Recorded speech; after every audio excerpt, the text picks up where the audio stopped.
ไถดินมันนี่เนาะ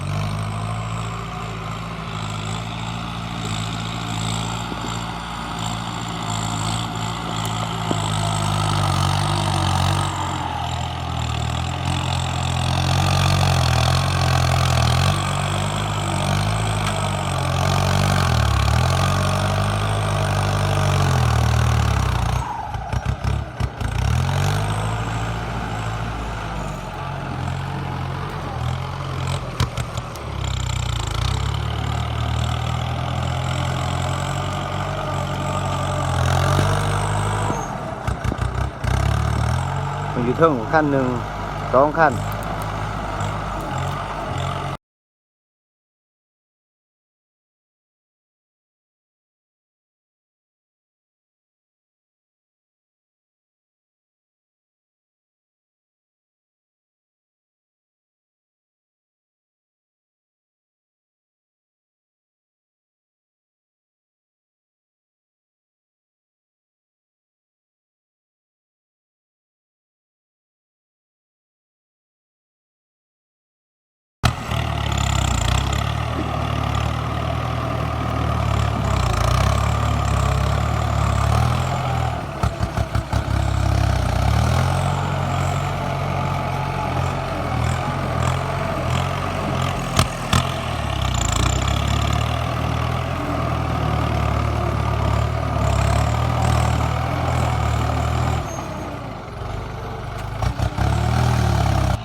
มา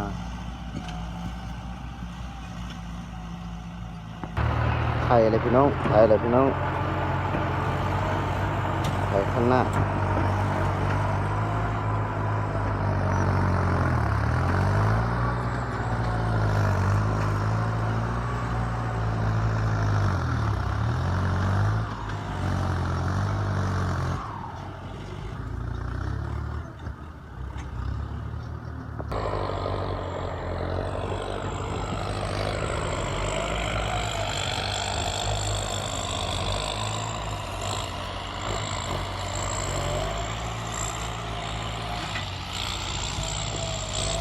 โอ้ก็เราบุกเบิกใหม่พี่น้อง